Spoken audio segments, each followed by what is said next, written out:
Welcome. Welcome to the celebrated nightly news of Calaveras County. And you may have noticed something missing tonight. It's Sarah. And I want to apologize a little bit. On our first, normally we tape at 5:30 and for a rebroadcast at 10 p.m. And we actually blew a radiator hose coming back up the hill this afternoon in the heat. And it actually messed up our taping time. In the future, we should have it so Sarah can run solo if need be, but there wasn't really time to go through some of the technical stuff of getting up in the feed because, as you notice on some of these newscasts, you'll see me looking left and stuff like that because we're also running the feed and pushing to cable as well during the broadcast. And I want to apologize for that, but instead of running so you got a repeat at 5:30, but tonight we'll try to give you a newscast. We probably, there will be something missing there that you won't see. So, but we'll try to struggle through because I think there's some newsworthy stuff to go over tonight. And I want to thank you for joining us again. The top of the news tonight is probably the biggest thing is Daniel Rocha was found guilty on all counts. And he was also, and as you recall, Daniel Rocha was responsible in the March 2005 shooting death of David Jessup of 19 of McCollum Hill. And this is a case that's really touched a lot of people, especially over in the Valley Springs, Moke Hill area. We actually spoke with a young man today that played football with David Jessup, was very close friends. And I think hopefully they can find some closure in this going forward. And he was found guilty on all counts. Now, first-degree murder, as well as the gang and affiliated weapons charges that went with it. And our belief is this will elevate the length of his sentence as well. And I guess that starts off the top of the news.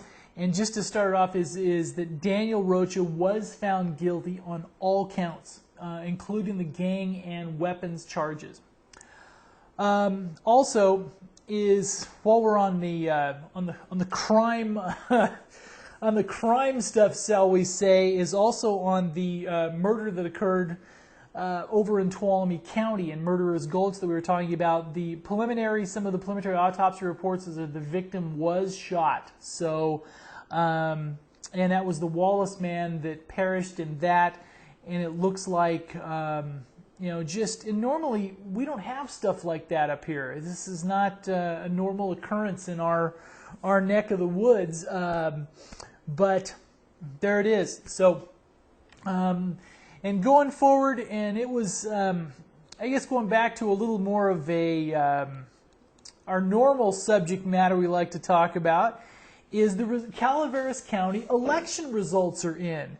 Now, this is a special district election that didn't even affect all of the county, but we'll go ahead and read off some of the election results for you because we know in certain parts of the county there was some definite interest in some delineations between candidates and things like that. So, these are the election results from yesterday's special election. And these are preliminary. Some of these these aren't the official confirmed election results yet, but I doubt they'll end up changing much. So, and here we go. For director, for Division 1, CCWD Water District, we have Phil McCartney. Took it overall with 59% of the vote over Charles Hebert, and he had 667 votes, or 40.2%. And again, that was the CCWD Division 1. It was Phil McCartney took that race with 59.13% of the vote. And for director of the Altaville Maloney's Fire District, Michael Fullaway took that one with 67.97% of the vote over Ann Radford, and she pulled about 30.86% of the vote. Major D for Altaville Maloney's Fire District, yes, was 86%, took that with, and 13% no. For the director, full-term Foothill Fire Protection District, vote for 3. So, it looks like these are the breakdowns. The overall top one was Ed Anderson. Ed Anderson with 18.57% of the vote, followed up by Jeffrey Palm with 469 votes, or 17.42%. And then it was Ken Glissman, followed up with 16.94%. So for the top three were again Ed Anderson with 18.57%, Jeffrey Palm with 17.42%, and Ken Glissman with 16.94%. Okay, that was the full term election. Now for the short term, we have for the director of the Foothill Fire Protection District, it was Ronnie Spradlin with 54.32% of the vote over Steve Gleason with 45.48% of the vote. Measure E, Foothill Fire Protection District. That was also successful with a 88.41% yes vote and a no of 11.59%. So the yes votes carried on Measure E for the Foothill Fire Protection District. For director of the full-term Valley Springs Public Utility District, vote for 2. So the top 2 vote getters, so the top 2 candidates in this category were victorious, with number 1 with 55, with 55 votes, and it was 44.72% of the overall vote, was Andy Whitaker. William Andy Whitaker, 44.72% of the vote, and Lucille Alley with 35.77% of the vote. So, there we go. Also, for short term Valley Springs Public Utilities District, we have the top 2 in this one carried as well. Robert Robertson with 49% of the, actually 38.58% of the vote, and Connie Gleason with 33.07%. And here we go, Director for District 5, CCWD. The top one was Jeff Davidson, and he had 56.93% of the vote over Carol Barzee, and she had 42.49%. Now, if you were pulling for the write-in candidate got 0.58%. So, anyway, that is the results for the CCW, or for the actual special elections for the results from yesterday. So, there you go. And it was a low voter turnout because it wasn't a full county-wide election, but for those districts, you definitely needed to get those done. Okay, on to the next little kind of upcoming political stuff. If you're trying to mark your calendars, Senator Dave Cox will be speaking at the Chamber of Commerce Quarterly Business Luncheon coming up on September 20th at Camps. So mark your calendars if you want to see the state senator when he's in our area.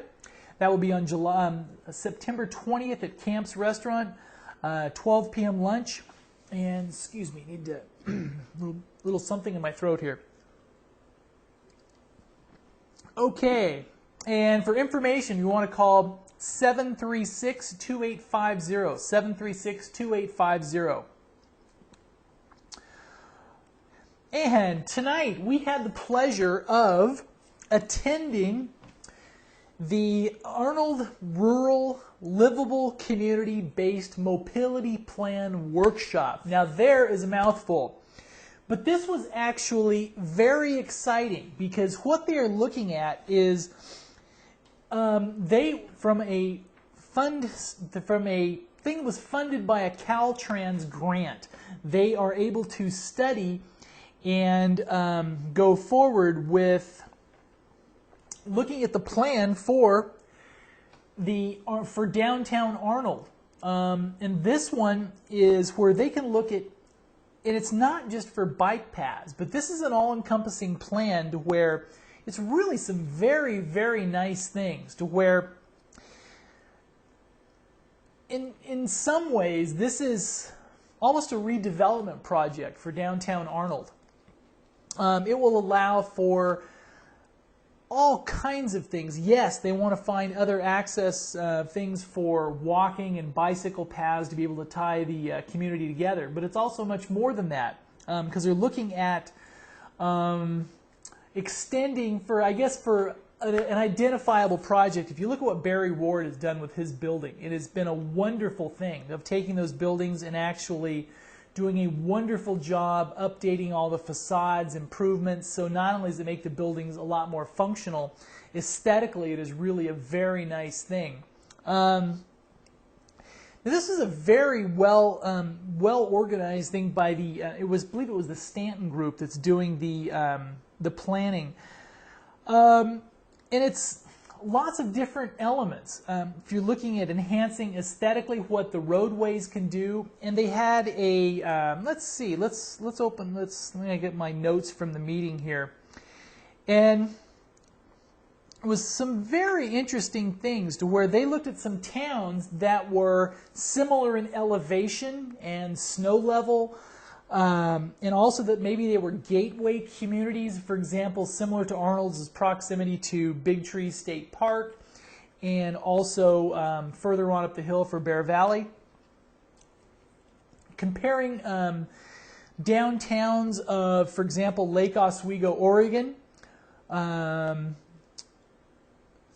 quaint in Sisters, Oregon, Hood River, Oregon, Cedar Center, Utah, Truckee, California. Truckee is a little bit higher, but also some things that they have done to enhance the downtown area without obstructing throughput for traffic flow. And they had some examples to where, you know, Arnold is on Highway 4.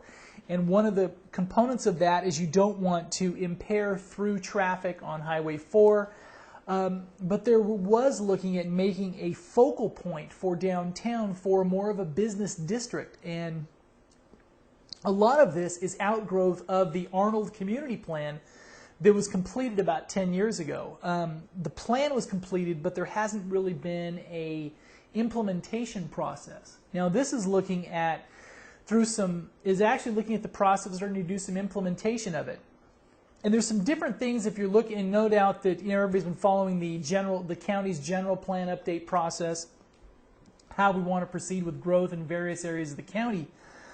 And Arnold is a little different in the fact that we have a plan that was developed, but it also has to incorporate elements that are here already, unlike Copperopolis a lot, where they can, for example, with Castle and Cook and a lot of their developments, they can start from scratch.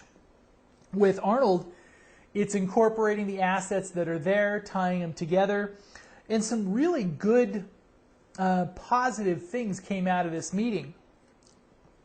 And if there is a sense of timing or something like that, I think this is something that can actually really get done. And sorry, I've got a little something in my throat.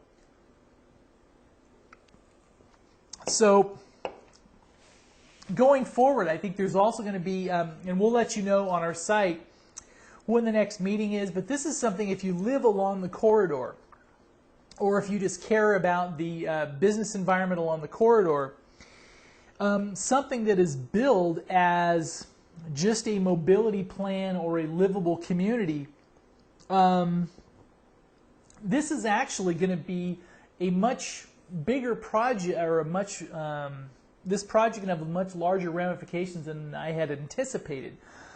And this is a couple of the goals. They want to respect the character of Arnold, enhance the safety, accessibility, and aesthetics of Arnold, balancing all forms of transportation, automobiles, bikes, pedestrians, transit.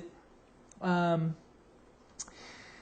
it really is some very nice things to where if you're looking at pockets of parking, where you get parking lots away aesthetically, traffic patterns, crosswalks, and if you're familiar with downtown Arnold, there is really no there. There's the Cedar Center where they've done some very nice things, then there's the Big Trees Market area, but unless you actually go on Highway 4, it makes it difficult to move among those areas. And I think with some of the aesthetics things that they are looking at would go a really nice long way towards making Arnold cohesive, a cohesive community. And some of these things that they looked at these different towns, and some of the things can be very simple as a delineation from when the start of Arnold is coming up, with maybe some pavement treatments to where you actually cross a barrier of, instead of just a regular asphalt, if it's stamped, or some different things like that, that add some texture and elements to where you're crossing, like, okay, now we're here. And also I think there's and we also heard of some potential developers and things now that are looking at some parcels in downtown. For example, if you've driven through Arnold, you'll notice there is a vacant lot that is between Cedar Center and the Barry Ward building. That is being actively looked at right now to create a very nice structure there. So there's some, if you're looking at, there's development up in Bear Valley, down in Copper. Murphy's has done a wonderful job with their downtown.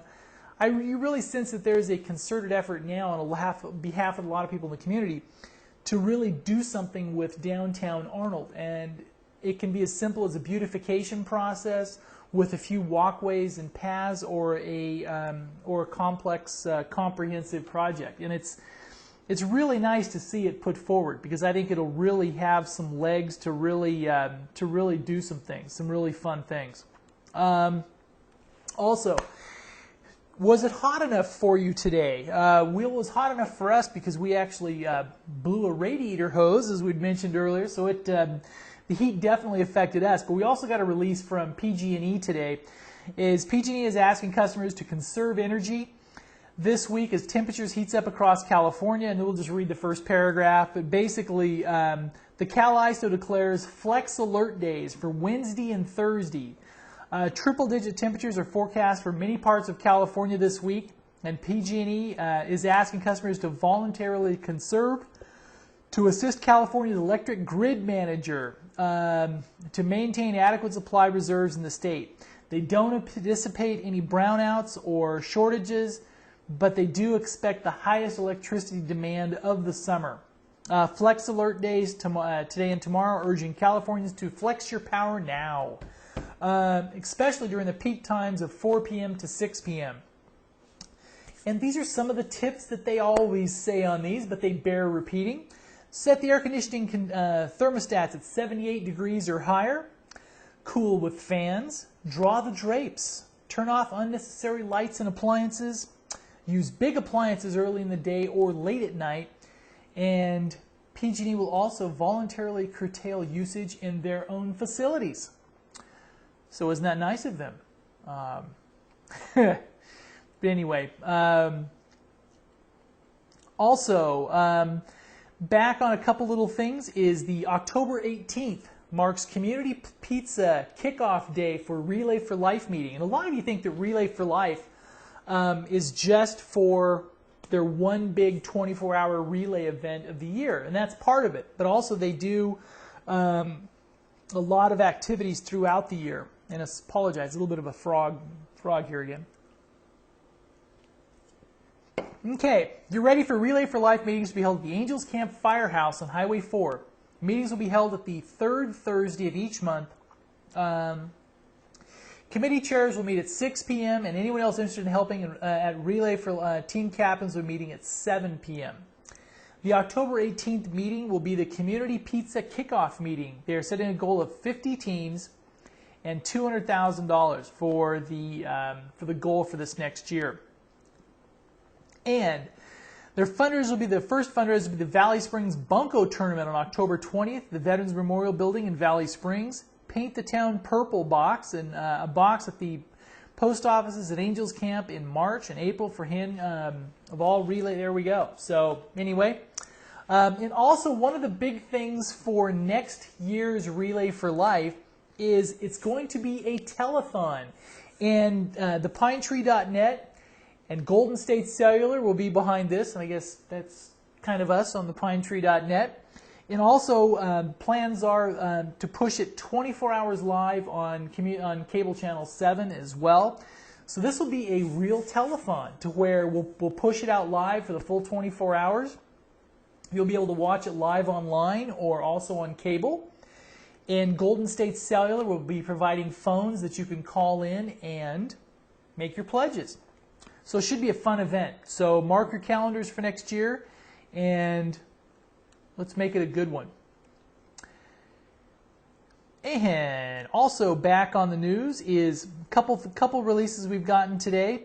Is the Prevent Child Abuse Calaveras Council has recently revised and updated their Teen Help Card.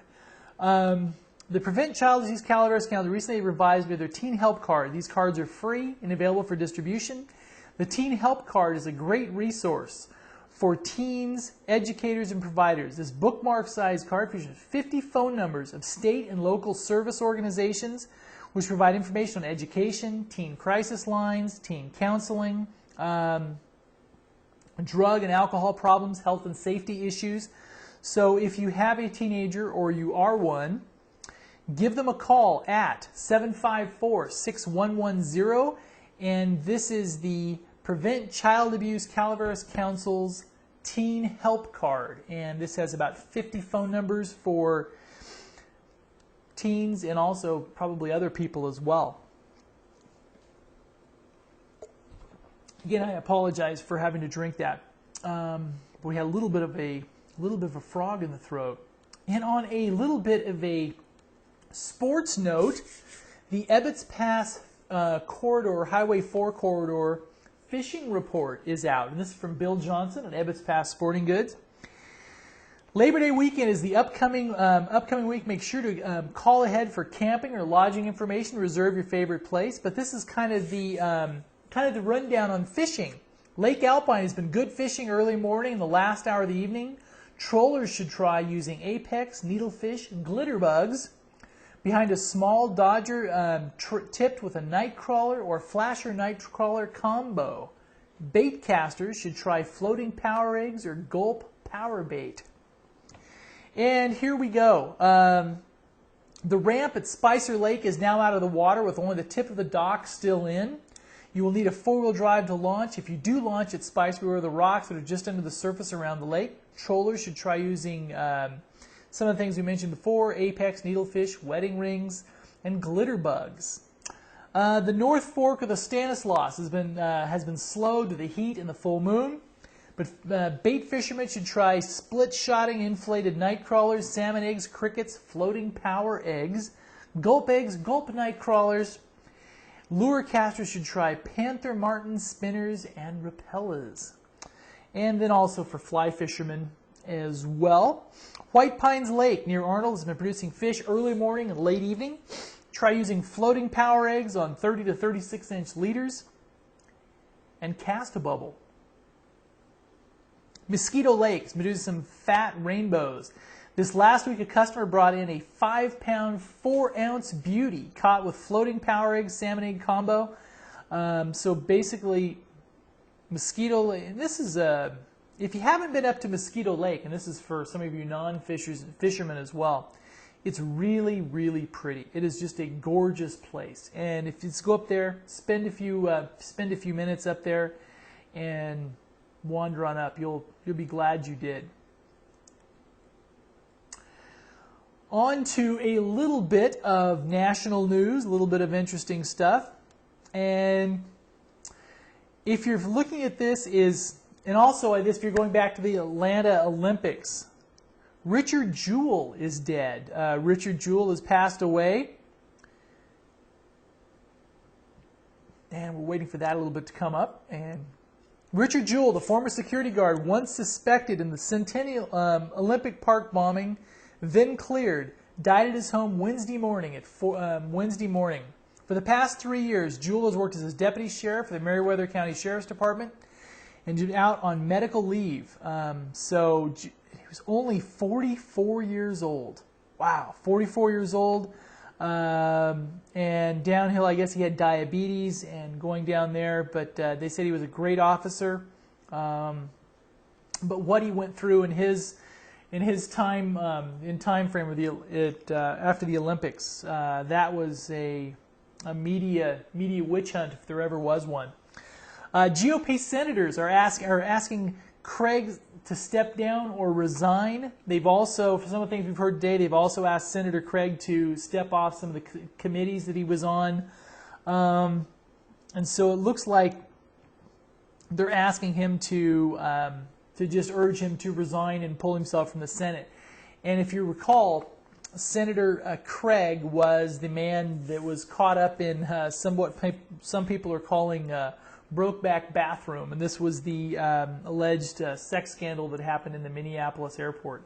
And he actually pled guilty to a charge of some type of the lewd conduct or whatever. But and also the senators are so calling on him to resign. And also, this is kind of thing back on the Virginia Tech massacre. Virginia Tech has been criticized, saying that they could have saved quite a few more lives than they did if they would have had some different actions. And let's hope that on this one, that in some ways that some other colleges or large educational facilities can learn some things from this. This is from the Washington Post. Virginia Tech criticized in massacre probe. The panel appointed by the governor to investigate the massacre at Virginia Tech is critical of the university's response to the shootings and its treatment of Sung-Hui Cho. Concluded that some lives could have been saved if officials had issued an alert sooner that a gunman was on campus. The 8-member panel also found that Cho went to campus counseling center after he was ordered to do so by the judge, but that the center failed to treat Cho. The panel's report, which was posted online last night, also says the center was passive in its follow-up and it's missing important records about Cho's visit. So, again, that came out that it was very critical of Virginia Tech, saying that they could have done more to enhance that. So we'll go a quick thing on weather here. Weather for tomorrow, hot, hot, hot. Here we go. Start off with Arnold. High of 91 tomorrow, 91 on Friday, and 89 on Saturday. So it's like maybe a couple degrees down. And Bear Valley weather. We have a high of 82 tomorrow with a 20% chance of thunderstorms. High of 81 on Friday and 81 on Saturday. And Murphy's, we have hot, hot, hot. 98 tomorrow, 99 on Friday, and 97 on Saturday. For Angels Camp, 99 tomorrow, 99 on Friday, and 97 on Saturday. So warm, warm, and warm. And tomorrow night, Sarah will be back, and tomorrow night will be our weekend update edition, to where we do a rundown of all the upcoming events for this Labor Day weekend holiday. And I apologize that you had to just bear with me this evening instead of the both of us, because I know it's a lot more fun and when both of us are here. But there was some newsworthy things we thought we would get a broadcast in anyway. A couple little fire notes is there was a fire in Mountain Ranch today where a structure was lost, and there was only about a 20-foot spread into surrounding areas, and that started at a little after noon, around noontime today. And that's it. We really appreciate you stopping by. We really do, and thank you for that. And we will have more information posted on thepinetree.net as well. And thanks for stopping by the celebrated nightly news of Calaveras County. And we'll be back with a fun show tomorrow night on everything for Labor Day weekend. Thank you very much, and have a great night. We'll see you tomorrow.